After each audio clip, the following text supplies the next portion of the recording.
Не оталды? Әкесін көрейді. Қол басып отыр ғой. Жоқ, айналасында айдайдарыңыз тыңдап отырмыз. Енді онда мен көп білетін ештеңем жоқ. Бұрын жалпы адамдар сияқты өмір сүрдім. Демек ол жаңағы ұзаққа құдағайымызбен барып келіп үйге қатысып жүрдік. Араласып. Мен соңғы кезде қай жыл екенін білмеймін. Енді менің таза жылында, айында есебінде тіркеулі тұр деп жауап бересіз.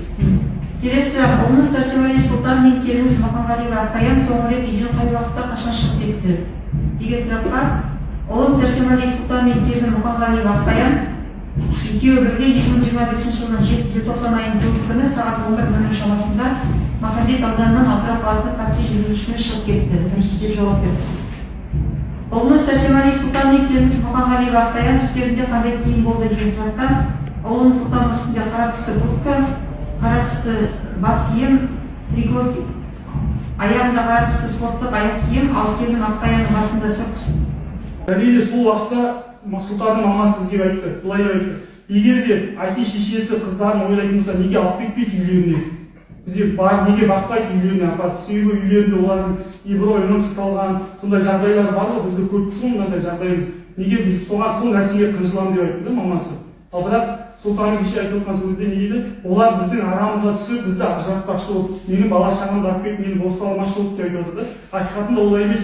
Ол кісілер шамасы келгенше қыздарына және күйеуалдарына немерелеріне жәрдемдескісі келді.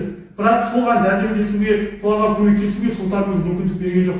Себебі бір сөздерінде Наурыз айтып жүр, даже мамасы айтып жүр, бір сөзінде жылап айтқанға енді әйел адам болса әйел айтты ғой, мені қызым мен немерелерімен кездестіруге мүмкіндік бермей жатыр Сұлтан. Даже жасаған тамағымды төгілсек деп айтып жүргендер ол. Әкелген тамағымды төгілсек ішкізбейді деп. Бүгін Сұлтан Сәрсемәлиевке қатысты сотта жәбірленушілерден жауап алынды.